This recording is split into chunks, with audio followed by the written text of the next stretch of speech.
Hi everyone, it's me. So this week we are going to talk about don't move to England if. So I have some personality traits and some specific mindset kind of things that I think are really important to have if you are interested in moving here to England. And if you don't have them, then maybe don't move here. For those of you who don't know me, my name is Alanna and I'm a Canadian, but I've been living here in the southeast of England for the last 5 years. So some of these I've learned the hard way and I'd like to share them with you guys. So without further ado, let's go. So first up, don't come to England if you are running away from your problems, because they'll just come with you. I think social media and movies and TV and all that kind of stuff really glamorizes moving abroad, moving to England. You know, you're starting over, you're starting fresh, you're having a new adventure and all that fun stuff. But it is very important to remember that if you are looking to move to England specifically because you'd really like to run away from some certain problems, please just know that they will likely come with you. So for example, I deal with anxiety. I dealt with it back in Ontario, Canada, my home. And when I moved to England, I brought it with me. So whether you are dealing with a particular mental health issue or something in your personal life or your job, or you're unhappy with who you are, or a whole variety of things, and you think that going to England, you're kind of getting away from it, just remember, it will come with you. So, something to keep in mind. Don't move to England if you are incapable or unwilling to adapt, because it's pretty much necessary. So on this channel, we do a lot of cultural comparison kind of things, and I'll talk about how certain things are done here in the UK, and I'll get comments from people being like, that's so stupid, that's dumb, I'd never do it like that. That's lame, that's super inefficient. Wow, that's so old, I can't believe they still do it like that. That makes no sense. Why would you do it like that? I'd never do it like that. That seems stupid. And while I love talking about cultural differences on this YouTube channel, this is obviously not real life. So when I turn the camera off, I live my actual life like a British person. So I try my best to speak how a British person would, interact with other people like a British person would. I try to conform to society norms and cultural expectations, and I at least try to assimilate as best as I can, because I think that is extremely important.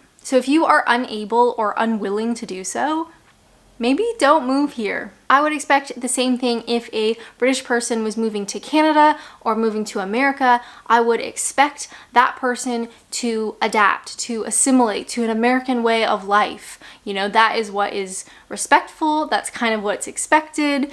You don't want to be that person who is constantly like, oh, this is stupid, this is dumb, why do you do it that way? That's so annoying. I never want to do it this way. My country does it better. My country, England, is way more efficient. We discovered that stuff. We know how to do it better than you guys. Stop. Nobody likes you. Now, as an immigrant, you do kind of face like an existential crisis, which is very exciting. So of course, I don't want to be someone that I'm not. I don't want to change who I am as a person, right? I am Canadian. I'm always going to be Canadian. I am never going to be English. I'm never going to be British. I am Canadian. That's who I am. However, I do live in England, so I need to be respectful. I need to assimilate as best I can, do the best that I can. That's all you can ask for. I'm not going to pretend to be British or pretend to be English, because that's a bit weird, but I want to act in a way that is respectful and that I can adapt to society here. Does that make sense? Hi, I'm sitting over here, which means this is the part of the video where I beg you to subscribe. Could you subscribe? It would just make my absolute week if you could subscribe, or leave a thumbs up on a video, or leave a comment. It's kind of shocking how much that actually helps, not just for me, but for any YouTube channel that you watch. If you want to support them, a thumbs up, a comment, and a subscription is super helpful, and I'd really appreciate it. All right, that's the end of this bit. Don't move to England if you are unwilling or unable to get out of your comfort zone, because it's gonna happen a lot. A huge part of being an expat or an immigrant, I mean in any country, is you are pretty much forced out of your comfort zone. It can be very awkward and embarrassing and uncomfortable, but it is kind of a job requirement of being an expat. Especially at the beginning, when you first move abroad, everything is gonna feel weird and strange, and you're not gonna know what's expected of you. You're not gonna know those unwritten cultural norms. Those are only things that you can pick up after being there for a long time. So you have to just sort of accept the fact that when you first move anywhere, but specifically in this case into England, you have to expect that you are going to be out of your comfort zone a lot of the time. And it can get very tiring and it can get very anxiety inducing, but it is part of the job of being an expat, and you really have to just come to terms with it. Even in situations where, say, you get a job in England, you may be the only foreigner or the only person from your country in that workplace. You are a novelty. People may not have even met someone from your country or have known someone from your country, and it's all a bit weird and awkward, and it's very much putting you out of your comfort zone. You're not going to understand all those particular situations or those cultural norms, but you really just got to go with it. Just accept the fact that it's going to be awkward and just do your best. That's really all you can do. Don't move to England if you are unable to do things on your own. Now, I know there are a lot of people who just refuse to do things alone, and that's just not gonna fly. So you need to be somewhat comfortable in doing things by yourself. Of course, it's not ideal. You know, best case scenario is you make some friends and you can do things with your friends or a significant other, of course. But the reality is, especially if you are moving to England alone, you need to be able to do things alone. So whether that's going to the cinema, going to a cafe, or going out for lunch by yourself, going to a castle or a historical monument, or doing day trips by yourself. If you are unable to do things by yourself, you are going to miss out on so much of life here in England. So yes, I hope that you can make friends as quickly as possible and you'll have friends to go do things with, but you do need to be comfortable to some extent on doing things alone. Don't move to England if you can't handle the darkness. Yep, I'm gonna talk about the weather again. I can't help myself. Wintertime here in England can be so dark. So shockingly dark, and there's no way around it. So if you can't handle that, you should probably stay home. I've seen some winter days where it doesn't get light out till like 8 a.m. and then the sun starts going down at like 3:30 in the afternoon. So the sun could be fully gone, it's completely dark by 4 p.m. in the afternoon. So for me, as a Canadian living in England, I bought a sad light, and I would definitely recommend it, but I would absolutely recommend taking vitamin D3 throughout the wintertime. That's what I do.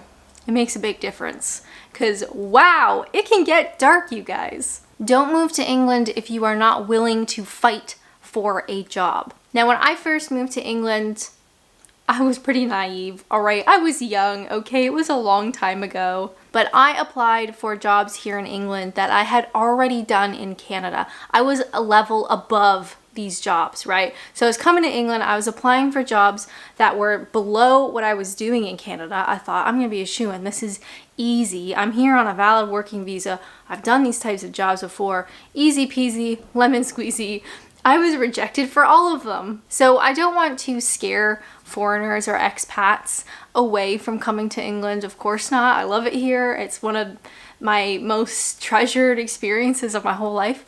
But I think it is helpful to be aware that it is very difficult to get a job as a foreigner, even if you have experience, even if you have, your valid working visa, you're allowed to be here, you're allowed to work here. It's very difficult. So I think knowing that kind of helps the sting of rejection. If you expect it, you know it's going to happen, but you also need to know that you need to fight for a job quite a bit harder than you would in your home country. And I would absolutely recommend that you have like 2 or 3 months worth of savings to live off when you first come to England, so you have that time to find a job, because it can be really difficult. Not impossible, And I've got loads of videos about getting a job and that kind of stuff, so it's not impossible, but it is tough. So I think if you go into it knowing that you really have to fight for it, makes it easier, no, but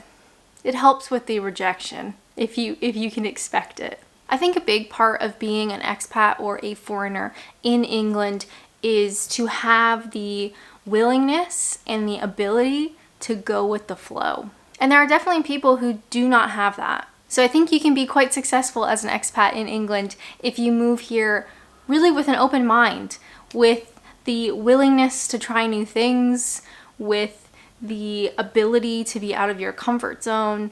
It really does make a big difference. It is very scary at first, of course, but just being able to go with the flow genuinely makes things a lot easier. And of course, knowing that the way you live your life in your home country is not necessarily how people live their lives in England. And neither way is necessarily right or wrong, but having that ability just to be open to new experiences, to new ways of doing things or saying things or interacting with people, just having that willingness and that ability